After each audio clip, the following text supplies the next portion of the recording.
Hello, everyone, and welcome to another episode of the Wise Decision Maker Show, where we help you make the wisest and most profitable decisions. My name is Dr. Gleb Tsipursky. I'm the CEO of Disaster Avoidance Experts, the future of work consultancy that sponsors the Wise Decision Maker Show. And today I'm joined by Randall. Randall, can you introduce yourself to the audience and share a little bit about what you do? Absolutely. Hello, everyone. My name is Randall Ward. I'm CEO of Appfire. We are an enterprise software company that helps extend, enhance, and augment platforms like Atlassian, Microsoft Azure DevOps, Salesforce, Slack, and Monday.com. Now, I know that something that you're thinking about is among the shift to hybrid and remote work, employee engagement is a big challenge. And that's been something that you've been working on. So what do you do to ensure that employees stay engaged in the context of hybrid and remote work? I guess first share what you do about hybrid and remote work at Appfire, and then tell us a little bit about what you do to help address the question of employee engagement and cohesion and culture. Yeah, absolutely. Well, our company is going on 18 years in business. We've been a mixed hybrid remote organization since day one. I transitioned out of brick and mortar and traditional office work 18 years ago. Every day for the last 18 years, I've woken up where I want to work. Typically, that's at home. Sometimes that's at the airport. That said, we've always found the need to have a shared collaborative space, either an office location or a shared office location throughout our years. Today, we have Appfire Fireflies. We call ourselves Fireflies. We have Appfire Fireflies in 26 countries with 9 offices around the globe. We're 2/3 Eastern European, but we have a large mixed shift of hybrid work going on. We have some Appfire colleagues that choose to go to the office every day, some that go several days a week, and some that go none at all except for large collaborative events. And so the way we fostered collaboration throughout the years is to make sure that the engagement exists both at office and away from office. In other words, if you're in the office, you shouldn't have access to more information or more decision-making than you do if you're hybrid, if you're working remotely or if you're working in a mixed shift world. So you should have the same level of access to information, objectives that the business is on, and access to your colleagues. And so we use a lot of remote tooling. I'm sure everyone listening on the audience has great experience now over video conferencing, but we use communication tools like Slack. We do a lot of shared calls between team members. And then, as I mentioned, mixed hybrid for us is definitely about making sure that we have times where we do come together, times where we do want to collaborate in person. And we can make those around fun events or community events, but we also can make it around strategic decision-making. So it's quite frequent that I'm inside of an Appfire office in one of those locations around the globe. That makes sense. But let's go a little bit deeper on making sure that all employees have the information that they need. I know that so I've helped 26 organizations figure out their flexible work policies, and that's definitely a challenge. How do you make sure that employees who are outside the office have the same level of information and access that those do who are in the office? Traditionally, there's that proximity bias where there's the favoring of people who are in the office, whether it's favoring because of those relationships, you see them, you tell them things, and that you kind of forget about the people who are outside the office. So what do you do to address that natural intuitive proximity bias?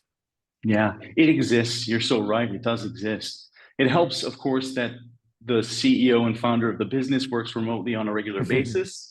So typically, if I can't find something, I know someone else can't find items throughout the business. So in terms of access to documents or resources, so we find those problems quickly. But we do make sure that we're hiring leaders that are human first, that are always thinking about the person that is remote or the teams that are remote, and thinking of ways to include them in the discussion or in the preamble, or making sure that there's great notes that are circulated throughout the business. So we use modern techniques and tooling, but we also use traditional human behavior, just making sure that we are thinking of others and including them, making sure we are circulating and making the rounds across the business. The most important thing that we do is we allow team members, Appfire team members across the globe to make the decision whether they want to be in the office or not.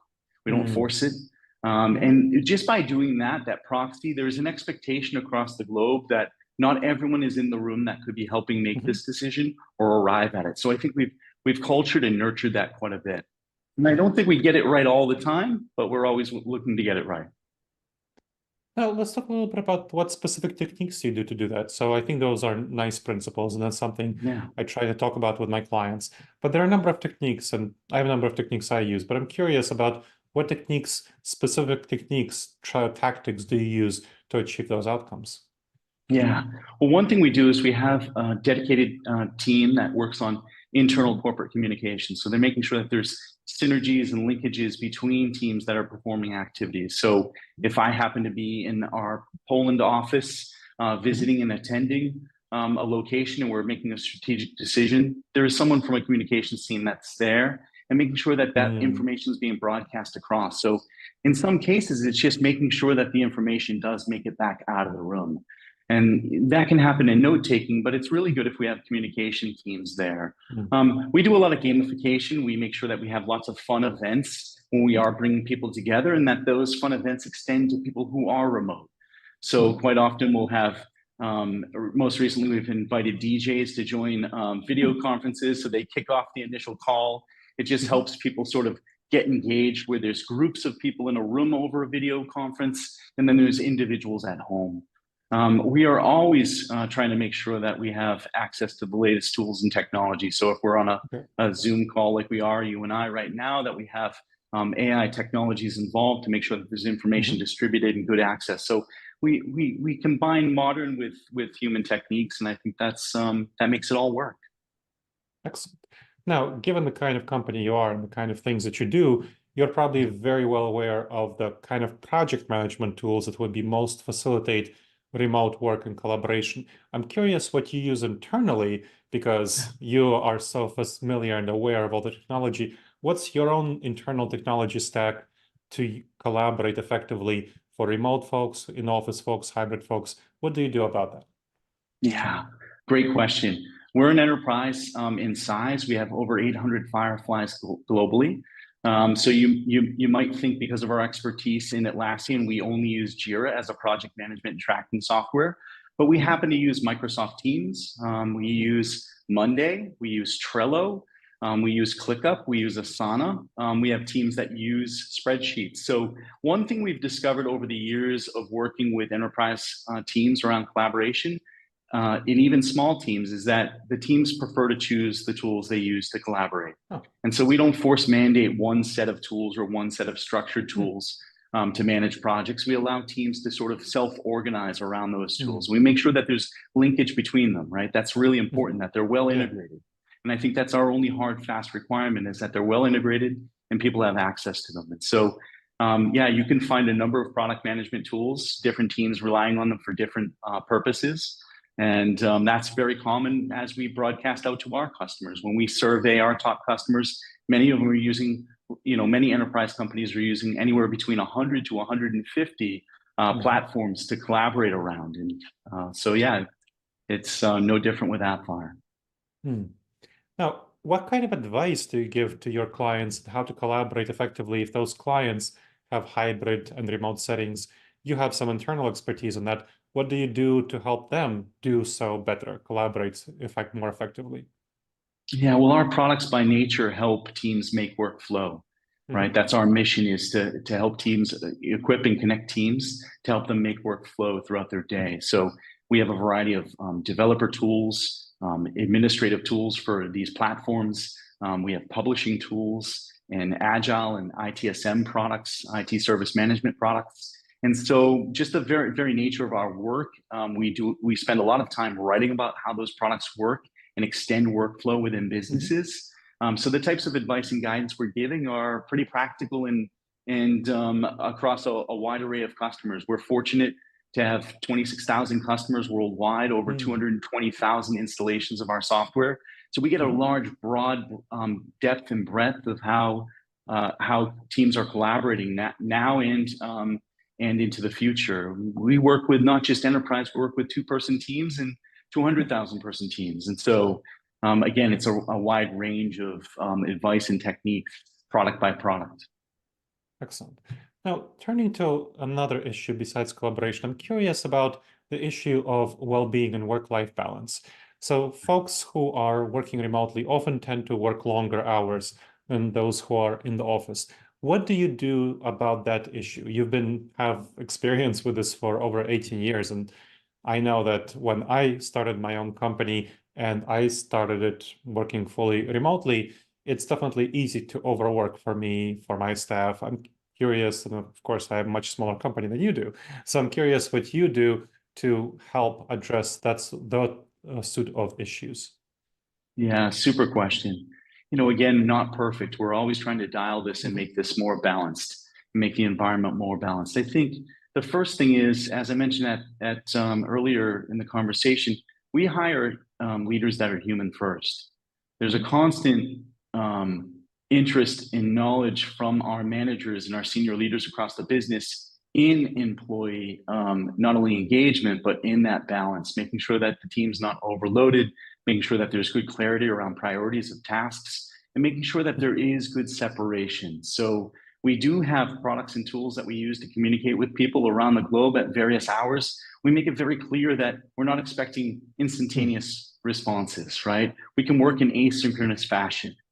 These tools allow us to do that. They were designed to do that. They're not designed to be instant message. They're designed to be a tool to facilitate communication around a series of time zones. So some techniques that we use internally is we broadcast time zones across resources. I think that's really helpful. So you know where the person's geolocated, even when they're traveling, which is really helpful. So that just helps us understand whether we should on or off that message. Like, should we be sending this right now or can it wait?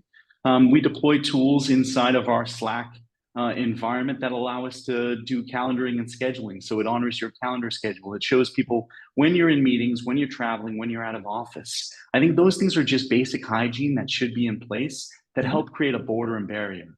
The other thing, though, that we do that is just human first is we set the expectation that don't expect me to respond instantaneously when I'm at home just because I'm at home. I may have other priorities here, and I often do, right? We think that separation when I cross the threshold from my office into family life, the priority needs to shift. It needs to change there. We are a human first, family first business. We know there's going to be times where people at home need to take a break, and that's completely acceptable. And it's the same whether they're in the office or at home.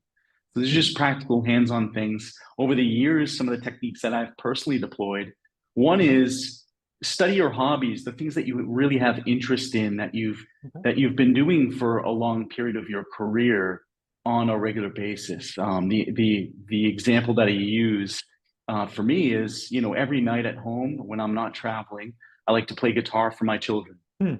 Whether they're listening or not, or they're tuned out and they're listening to TikTok, that's not the worry on my end. I just want to make sure that I'm present and playing music. I find great joy in playing guitar.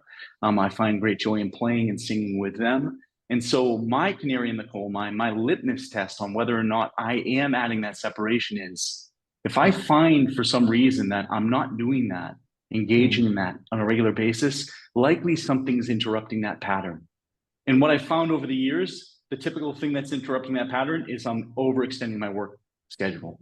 And so I will use that as a canary. I will use that as that litmus test. And I think that's a great thing that we can all find. You can find it, and everyone in your audience can find something that they do on a regular basis that gets interrupted. That's a really useful tip. I, for example, spend time with my wife, checking in over the day, chatting every evening, and that's kind of a litmus test for me. Coffee talk. I like it. I like it. That's super. Now, as you're thinking about the future, and we're wrapping up our conversation, how do you think new technology will impact how you're doing remote work and hybrid work, how you're facilitating collaboration, well-being more effectively? Yeah, well, I think, the use of newer technologies now, namely AI, is, the way we look at AI at Appfire and the way I encourage lots of businesses to look at AI is this is a technology that's going to be with us for a long time. It's going to evolve and morph over time. Of course, it already has. We can't expect that to change. We can expect this to be here for the rest of our careers. And in enhancing them as we see fit. And the way we look at it at Appfire, throughout Appfire, is this is a cognitive partner that we can bring to work every day. So we use AI to take away some of the administrative work that we have, the overhead work, that taxing stuff that we don't want to be doing, so that we can elevate our roles to think more strategically, so we can elevate our roles to spend more time collectively, so we can spend more time away from work if we need that, right? There are so many tools that we could be deploying throughout our organizations that help us with simple things like note-taking and follow-ups and action items and dictation.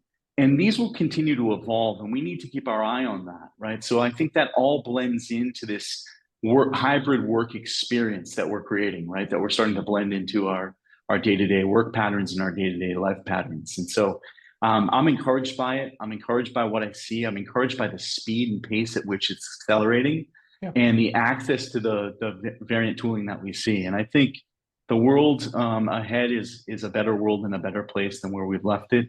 I'm confident of that because of technologies like this and because of businesses like yours and mine that are allowing colleagues to make choices for themselves, working remote or working in the office.